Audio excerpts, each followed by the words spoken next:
Checking होती है तो इंग्लिश को एडवांटेज मिलता है, ये देखने को मिल रहा है। पृथ्वी के बारे में कुछ सोचिए और मेरे को 4 लाइन बताइए। तो आप यहाँ पर जो मुख्य परीक्षा अंतिम, जैसे इस बार कहा जा रहा है कि 50 से 60 लोगों का 800 में से चयन हुआ यूपीएससी के अंदर में। पहले 6 मई को स्टार्ट करने जा रहा हूँ यहाँ पर इंग्लिश मीडियम CGGS। आप क्या करना चाहते हैं या आपकी जो मन स्थिति है वो बैरियर है, उसको शिवम तिवारी पूछ रहे हैं। सर सीजीपीएससी की तैयारी इंग्लिश में करनी चाहिए या हिंदी में करनी चाहिए? हाँ ओके, सीजीपीएससी की तैयारी इंग्लिश में करनी चाहिए या हिंदी में करनी चाहिए, तो ये इसको तो हम लेंगे ही लेंगे। और इसमें एक और क्वेश्चन भी सर यहाँ पर है, इंग्लिश मीडियम में सीजीपीएससी की तैयारी कैसे की जाए?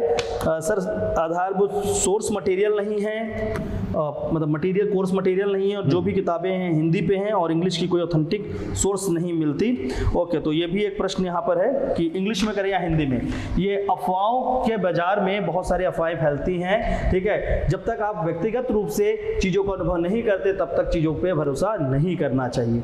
देखिए बहुत जब जाओगे तो ये बोला जाएगा कि सीजीपीएससी में इंग्लिश मीडियम को बेनिफिट मिल रहा है और हिंदी मीडियम को बेनिफिट कम मिल रहा है। पर आप पिछले साल का भी सिलेक्शन लिस्ट उठा लीजिए, उसके पहले का भी, यूपीएससी की बात अलग है, सीजीपीएससी की बात कर रहा हूँ। आप सिलेक्शन लिस्ट उठा लीजिए पिछले 2 से 3 सालों का, हिंदी मीडियम के बच्चे ज़्यादा सेलेक्ट हुए हैं। ये सच्चाई है, सीजीपीएससी की सच्चाई है कि हिंदी मीडियम के बच्चे ज़्यादा सेलेक्ट हुए हैं। पिछले साल लगभग इंग्लिश की रेशियो अच्छी खासी आई, लेकिन अभी भी हिंदी मीडियम के बच्चों का ज़्यादा सिलेक्शन है। हाँ, थोड़ी बहुत बात हो सकती है कि जब चेकिंग होती है तो इंग्लिश को एडवांटेज मिलता है, ये देखने को मिल रहा है, ये देखने को मिल रहा है। बट वो देखने को अगर इतना ज़्यादा ही मिल रहा है तो ज़्यादा बच्चे हिंदी मीडियम के क्यों सेलेक्ट हो रहे हैं? ये एक बहुत बड़ा सवाल उठता है। बेवजह का बेतुके डिस्कशन में जब हम घुस जाते हैं और हम बोलते हैं कि नहीं इंग्लिश को बेनिफिट, हिंदी को नहीं, चेकर इंग्लिश वाला है, फिर भी तो आपके हिंदी के बच्चे ज़्यादा सेलेक्ट हो रहे हैं। दैट मीन्स कि हिंदी का वो स्तर लिखना पड़ेगा। हाँ, इंग्लिश में कुछ चीज़ें बेनिफिट करती हैं। इंग्लिश में क्या बेनिफिट करती हैं कि हम उसी शब्दों को, मतलब जो हमको लिखना है हम उसको कम शब्दों में लिख सकते हैं। इंग्लिश लिखते समय हमारी स्पीड थोड़ी अच्छी हो जाती है,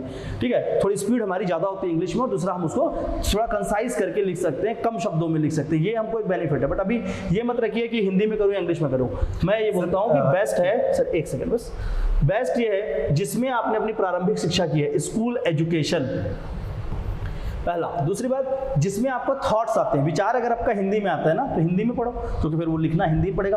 और अगर आपका इंग्लिश में, मतलब इंग्लिश में विचार कैसे आएगा, ये नहीं कि आपने कोई इंग्लिश मूवी देख ली तो विचार है, वैसा नहीं। इंग्लिश में विचार मतलब अगर आपको मैं बोलूँगा कि आप अर्थ के बारे में सोचो, पृथ्वी के बारे में कुछ सोचिए और मेरे को 4 लाइन बताइए, तो आपके मारे कि पृथ्वी गोल आकार का है, पृथ्वी में इतने सारे देश हैं, पृथ्वी के ऊपर एक क्या है क्षोभ मंडल है, ये आ रहा है। या आपके थॉट ये आ रहे हैं कि नहीं जो अर्थ हमारा वो सर्कुलर शेप का है, अर्थ जो है उसमें एटमॉस्फेयर है, एक ट्रोपोस्फियर है, अर्थ में लिथोस्फियर है। तो आप देखिए कि ये दोनों क्या है, सिर्फ सिंपल सी बात है कि आपके मन में कौन से टर्म्स आते हैं, टर्मिनोलॉजीज से ही हम बने होते हैं। टर्मिनोलॉजीज ही हमारी आधारभूत शिक्षा का एक आधार है। बेसिक एजुकेशन मतलब टर्मिनोलॉजीज।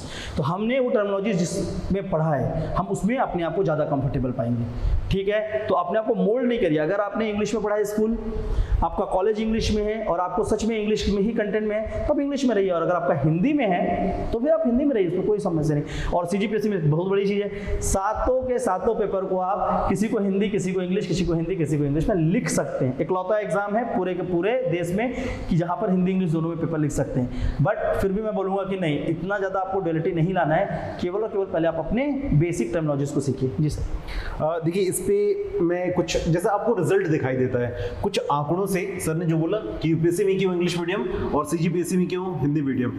यूपीएससी में आप अगर रिजल्ट उठाकर देखेंगे 70 से 80% लोग जो मुख्य परीक्षा लिखते हैं उनका मीडियम होता है इंग्लिश, और ये जस्ट सीजीपीएससी में उल्टा हो जाता है। सीजीपीएससी में जो 70 to 80% पॉपुलेशन है जो मुख्य परीक्षा लिखती है, इनका मीडियम होता है हिंदी।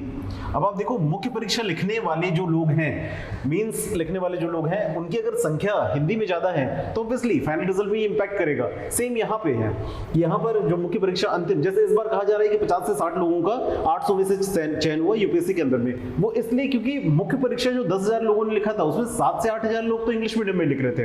वैसा ही छत्तीसगढ़ में अभी 3500 के आसपास लोग मुख्य परीक्षा लिखने वाले हैं। उसमें से आप देखिएगा कि लगभग 2500 से 3000 के आसपास जो लोग होंगे वो हिंदी में लिखेंगे। तो ऐसा है ना। और दूसरी बात देखिए, यूपीएससी में ऐसा है कि जो इंटरव्यू होता है उसका टिल्ट थोड़ा सा अंग्रेजी की तरफ ज्यादा होता है। छत्तीसगढ़ में ऐसा बिल्कुल नहीं है। एक समय था जब कई बोर्ड इंग्लिश में इंटरव्यू लेना पसंद करती थी। आज के समय में कोई ऐसा बोर्ड नहीं है जो अंग्रेजी में आपसे इंटरव्यू लेना पसंद करेगी। आप जिस भाषा में कंफर्टेबल है, खास करके 70 to 80% वहां पे इंटरव्यू जो हो हो रही है वो हिंदी में हो रही है। और हम सब ऐसा मान करके चलते हैं छत्तीसगढ़ी हिंदी भाषी पट्टी में आती है, तो हिंदी हमारे लिए सहज भी है। जो अब इसको थोड़ा सा आगे बढ़ाते हैं। अब देखिए ये दुविधा जो है, पहला तो ये था कि आपको लैंग्वेज चुनाव की बात करते हैं। सेकंड दुविधा जब हिंदी इंग्लिश डिबेट आता है तो ये आता है कि सर इसलिए मुझे हिंदी में पढ़ना है क्योंकि हिंदी में मटेरियल उपलब्ध है, हिंदी में विषय के जो भी क्या संबंधित मटेरियल है, रिसोर्स है वो है, और इंग्लिश में छत्तीसगढ़ खासकर सीजीजीएस,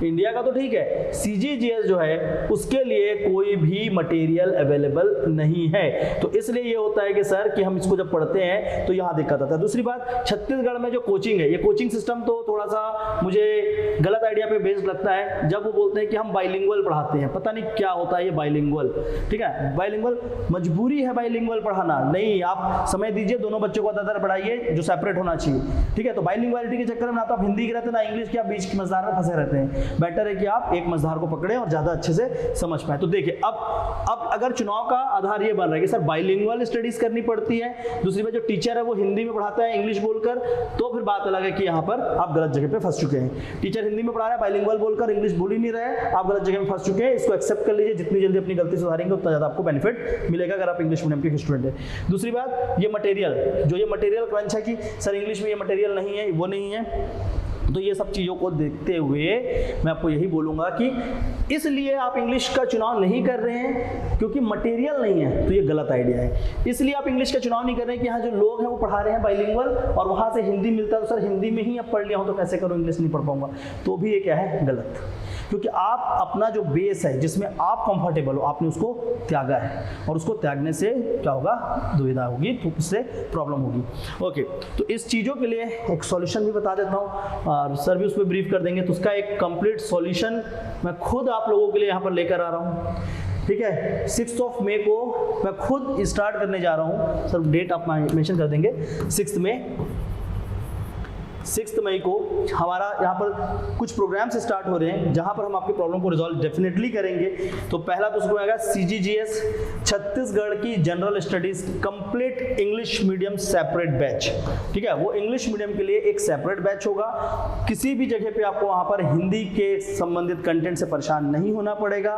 कंप्लीट लेक्चर का आपको एक पीडीएफ मिलेगा, साथ में इंग्लिश मीडियम से संबंधित जो भी वहाँ पर कंटेंट है वो सब कुछ प्रोवाइड किया जाएगा उस लेक्चर में। तो ये इसका सॉल्यूशन आप मैं दूंगा, बोल रहा हूं करके, डेफिनेटली मैं दूंगा, इतना आप मुझ पर ट्रस्ट रख सकते हैं। मुझे भी आप लगभग यहाँ पर अगर देखेंगे तो इस एटमॉस्फेयर में बहुत समय हो चुके हैं पढ़ाते हुए, बहुत सारे बच्चे यहाँ से पास होकर गए, इंग्लिश में भी हिंदी में भी, हमारे पास दोनों मीडियम है। बट इंग्लिश को ही ज़्यादा चुनौती थी कि सर विषय वस्तु के लिए वहाँ पर क्या नहीं है, बुक नहीं है, मटेरियल नहीं है। मैं उसके ऊपर भी काम कर रहा हूँ, बहुत जल्दी मैं मटेरियल लेकर भी आपको पहुँचाऊंगा आप तक, ताकि आपके लिए वो दुविधा खत्म हो जाए। और उसके पहले 6 मई को स्टार्ट करने जा रहा हूँ यहाँ पर इंग्लिश मीडियम सीजीजीएस। और ये भी मैं आपको बता दूँ कि संपूर्ण क्लासेस जो होंगी, जितने भी क्लासेस होंगी फॉर सीजीजीएस, ये पूरी की पूरी क्लासेस मैं खुद लूंगा, ताकि आपको किसी भी समय ये ना लगे कि कुछ बाइलिंगुअलिटी हो गई या इंग्लिश में समझ नहीं आया, पहली चीज़ है। इसके बाद हम लोग आपका जो दूसरा प्रॉब्लम था इंटीग्रेटेड, तो हमारा 6 मई को इंटीग्रेटेड बैच भी चालू होने जा रहा है जो दोनों मीडियम के लिए सेपरेट है। हम किसी भी तरीके की बाइलिंगुअलिटी पे विश्वास नहीं करते, तो हम बाइलिंगुअल नहीं होते हैं। हमारे यहाँ पर सेपरेट इंग्लिश मीडियम बैच होती है और सेपरेट हिंदी मीडियम, दोनों बिल्कुल अलग अलग क्लासेस में बैठते हैं। एक टाइम पे दोनों की क्लासेस चलती है, पर एक हमारे रूम नंबर 1 पे होता है, दूसरा रूम नंबर 2 पे। हम बाइलिंगुअल नहीं करते क्योंकि हमें पता है बाइलिंगुअल करने के बाद आप मेंस नहीं लिख पाओगे, प्रीलिम्स में वो आइडिया नहीं आएगा। जी सर। क्योंकि देखिए सब्जेक्टिव एग्जामिनेशन, जैसा सर बोल रहे थे कि थॉट जो आपके विचार बन रहे हैं वो किस भाषा में बन रहे हैं। अगर आपको लगता है कि आप अंग्रेजी में वो या हिंदी में सोच करके आप उसको इंग्लिश में अच्छे से लिख पाते हैं, इंग्लिश आपका माध्यम है, मीडियम ऑफ इंस्ट्रक्शन है, तो आप इंग्लिश में लिखिए अपने आंसर्स। सर बहुत ज़्यादा ट्रांसलेशन नहीं हो जाएगा? हाँ, नहीं मतलब सर जैसे मैं ये कहना चाह रहा हूँ कि अगर कोई बचपन से इंग्लिश में उत्तर लिखता हुआ आ रहा है, जैसे मेरा ऐसा कि नवोदय विद्यालय में पढ़ने के बाद मेरे साथ विश्वविद्यालय में, तो मैंने अंग्रेजी में उत्तर लिखे हैं, तो मेरे को हिंदी में लिखने में दिक्कत होती थी। तो शुरुआती चरणों में जब मैं 2014-15 के समय में मुख्य परीक्षा इंटरव्यू वगैरह दे रहा, तो उस समय मेरे को रिसोर्स क्रंच बहुत ज़्यादा होता था। लेकिन आज के समय में नहीं है, आज के समय में मार्गदर्शन या फिर जो रिसोर्सेज हैं वो अवेलेबल हैं। और दूसरी बात सर जो बोल रहे थे उस पर मैं एक ऐड करना चाहूँगा, आप जो छत्तीसगढ़ पीएससी की परीक्षा है ये 2 हिस्से में है। एक है इंडियन वाला पोर्शन, या रेस्ट छत्तीसगढ़ को छोड़ करके बाकी के हिस्से, उनमें जो रिसोर्सेज हैं वो अंग्रेजी माध्यम में ज़्यादा अच्छी हैं। जैसे कि फिलॉसफी और सोशियोलॉजी, ये 2 विषय ऐसे हैं, और पेपर 7 पूरा आप उठा करके देख लीजिए, ये 2 पेपर ऐसे हैं जिसमें अगर छत्तीसगढ़ के कल्चर वाले हिस्से को छोड़ दिया जाए तो अंग्रेजी जो माध्यम है उस पर सबसे बेहतरीन रिसोर्सेज आपके पास अवेलेबल होंगे। पेपर 4 जो साइंस है, वो तो हिंदी वाली इंग्लिश लिख रहे हैं। हाँ, वो कई ऐसे लोग हैं जो बाकी की जो पेपर है वो हिंदी में लिखते हैं और पेपर 4 अंग्रेजी में लिखते हैं। सर इसमें एक और ऐड करेंगे सर, ऐसे हाँ, ऐसे front line newspaper English medium में, इंग्लिश के आप, और ये यूपीएससी का इशू है। हाँ। The Hindu, the Indian express, वो फ्रंट लाइन न्यूज़पेपर केवल इंग्लिश में आते हैं, तो उनके पास कंटेंट बेटर होता है। जैसे कि आप लोगों में से कई लोग आज न्यूज़पेपर पढ़े होंगे, शायद ही कोई होगा जिसने जंगल में लगने वाली आग के बारे में आज कोई डेटा इकट्ठा किया होगा, कुछ कारण के बारे में पढ़ा होगा। और ये बहुत ही बड़ी समस्या है, छत्तीसगढ़ के साथ भी ये समस्या है। और जो भारतीय वायुसेना है, इंडियन एयरफोर्स है, ये आज के डेट पे फायर फाइटिंग ऑपरेशंस में लगी हुई है उत्तराखंड के अंदर में। और ये मेरे को नहीं लगता सर किसी रीजनल न्यूज़पेपर में बहुत अच्छे से दे रखा था। ये ऐसे आ सकता है, टाइम पास ऐसा लगेगा कि उत्तराखंड में आग लगी जी, पर आप जब द हिंदू या इंडियन एक्सप्रेस देखो, उसने उसके ऊपर एनालिसिस किया पूरा। आप आज का पेपर उठा करके देख सकते हैं, आप टाइम्स ऑफ इंडिया पढ़िए, आप द हिंदू पढ़िए या इंडियन एक्सप्रेस देखिए, उसमें आज के में ये प्रॉपर आर्टिकल दिया हुआ है कि आग क्यों लगी, क्यों लग रही है, इसमें जलवायु परिवर्तन जो क्लाइमेट चेंज है उसके क्या रोल हैं। तो इस तरीके की जो चीजें हैं, जो एनालिसिस है, वो आपको जो फ्रंट लाइन न्यूज़पेपर है या नेशनल न्यूज़पेपर है उस पर मिलेगी। तो ये करंट का जो हिस्सा है उसकी तैयारी करने के लिए आपको इंग्लिश मीडियम जो है वो ज़्यादा हेल्प करेगा। खैर, एक और बात इसमें ऐड करना चाहूँगा, द हिंदू के बहुत अच्छे हिंदी में भी एनालिसिस आते हैं, तो लैंग्वेज बैरियर नहीं है। आप क्या करना चाहते हैं या आपकी जो मन स्थिति है वो बैरियर है, उसको तोड़िए, आगे बढ़िए, बैरियर तोड़िए। और इंग्लिश के लिए बिल्कुल सीजीपीएससी इंग्लिश का टेंशन नहीं लेना, सोचना भी नहीं कि सीजीपीएससी इंग्लिश मीडियम के तो हमें कंटेंट इशू होगा, कुछ भी नहीं, कुछ भी मत सोचिए। आपको बहुत परेशानी, बहुत कुछ हो रहा है, मैं व्यक्तिगत रूप से आपको बोल रहा हूँ, मैं यहाँ पे खड़ा हूँ, आप मेरे पास आइए, डेफिनेटली मैं उसका सॉल्यूशन दूंगा। और दोबारा आपको उस सॉल्यूशन के बाद कभी भी ये चीज़ में डाउट भी नहीं होगा, अ पिंच ऑफ डाउट नहीं होगा कि सर इंग्लिश मीडियम का स्टूडेंट होकर कोई भी प्रॉब्लम है। आप और ज़्यादा प्राउड फील करोगे कि मैं इंग्लिश मीडियम में था इस चीज़ों को लेकर और मेरे पास सब कुछ अवेलेबल अचानक से हो गया। कहीं भी डाउट हो please contact me, but definitely उस चीज़ को आपको रिजॉल्व करके दूंगा।